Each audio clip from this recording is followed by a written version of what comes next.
वो पेड़ है जो जिसका मिट्टी नदियों ने नहीं सींचा है, बंजर माटी में पलकर मृत्यु से जीवन खींचा है।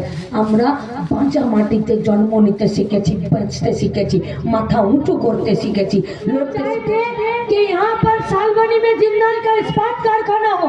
দিদি বললেন যে পিংলাতে লোকের বাড়িতে বোমা শিল্প হোক, আমরা তার বিরুদ্ধে লড়ছি। আমরা চাইলাম যে সিঙ্গুরে ন্যানো কারখানা হোক, দিদিমণি বললেন ন্যানো कारखाना দরকার নেই, এখানে বোমা শিল্প হলেই হবে। हम लोग चाहे थे कि यहाँ पर स्कूल खोले, दीदीमणि चाहे हैं कि स्कूल ना 21,000 মদের দোকান খুলে দিলেই চলবে। আমাদের লড়াইটা তার বিরুদ্ধে।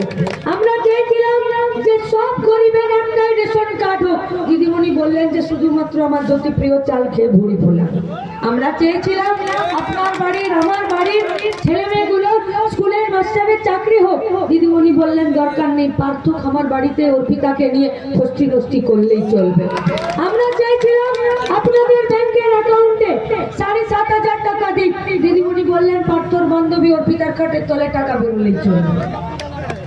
আমরা চাইলাম যে গোটা পশ্চিমবঙ্গে কারখানা তৈরি হোক, দিদিমণি চাইলেন কারখানা পরে তৈরি হবে, আগে বিধানসভাটা ভাঙো। আর বিজেপি বলল যে আগে বাবরি মসজিদটা ভাঙো। ওরা বাবরি মসজিদ ভেঙে আমাদের এখানে হিন্দু মুসলমান নাসিমা আরবিন আক্কির মধ্যে वो लोग दरार पैदा करना चाहे हैं।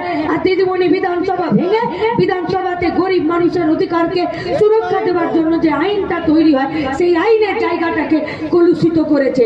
তাই আমরা ভাঙতে চেয়েছি গরিব মানুষের বুকের ভয়।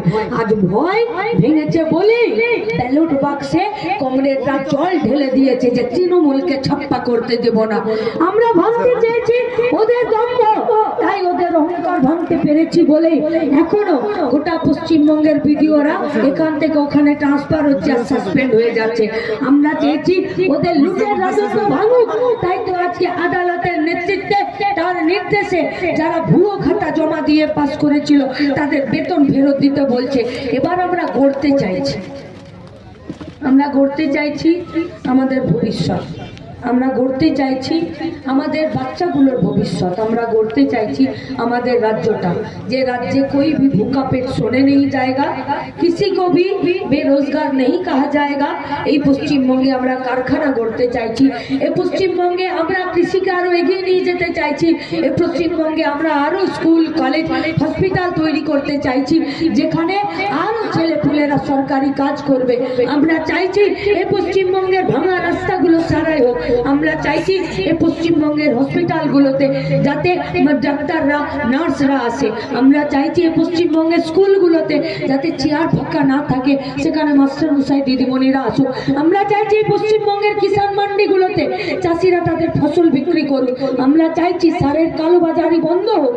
আমরা চাইছি এই পিংলাতে এই সবঙ্গে যারা মাদুর ব্যবসা করছে, যাদের জমিগুলোকে কেড়ে নিয়ে ওরা মাছের ভেড়ি তৈরি করে দিল, আমাদের বাড়ির সেই মেয়েগুলোকে ভিডিওকে বাপ বলে তাদেরকে কাজ দিতে হবে ততক্ষণ না পর্যন্ত তারা তাদের জমিকে ফেরত দিচ্ছে। আমরা চাইছি যে জমি বামেদের সরকার গরিব মানুষকে দিয়েছিল, যে জমি আজকে এই রাজ্যের সরকার আবার ফিরে গরিব মানুষ থেকে কেড়ে নিয়ে আম্বানি আদানিদের কাছে দিয়ে দিতে চাইছে, সেই জমিতে কারখানা হোক, সেই জমিতে চাষ হোক। আমরা চাইছি আপনারা সবাই মিলে ব্রিগেডের মাঠে আসুন, কারণ এই লড়াইটা খুব কঠিন আর এই লড়াইটা অসম। তাই অসম লড়াইয়ে চুরি দুর্নীতি লুটের বিরুদ্ধে এক হয়ে লড়তে গেলে আরো বেশি মানুষকে দাঁড় করাতে হবে। हम वो बीज है, हम वो पेड़ है, हम मतलब मैं नहीं, हम मतलब এই যে যাদের কথা বললাম যে ক্ষেতের ধান খেতে ফেলে হাঁটছে, চাকরি ছেড়ে দিয়ে হাঁটছে, কোর্টে প্র্যাকটিস করা ছেড়ে দিয়ে হাঁটছে, বাড়িতে বাপ একা আছে, বুড়ো মা একা আছে, ছেড়ে দিয়ে হাঁটছে, শহীদ পরিবারের ছেলে হাঁটছে। আমরা সবাই মিলে हम वो पेड़ है जो जिसका मिट्टी नदियों ने नहीं सींचा है, बंजर माटी में पलकर मृत्यु से जीवन खींचा है। আমরা বাঁচা মাটিতে জন্ম নিতে শিখেছি, বাঁচতে শিখেছি, মাথা উঁচু করতে শিখেছি, লড়তে শিখেছি।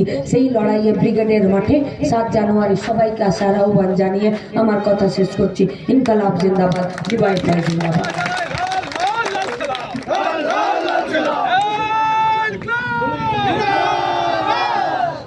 এখন আমাদের মীনাক্ষী মুখার্জিকে আমাদের পক্ষ থেকে সবাই মিলে লাল সালাম জানাই। এই মীনাক্ষী মুখার্জির হাতে আমাদের রাজ্য সম্পাদিকা ডিওয়াইফাই রাজ্য সম্পাদিকার হাতে পুষ্প সুমক দিয়ে বরণ করে নিচ্ছেন পিংলা লোকাল কমিটির পক্ষ থেকে। সব নেতৃত্বদের বরণ করে নিচ্ছেন পিংলা লোকাল কমিটির সমস্ত সংগ্রামী বন্ধুরা।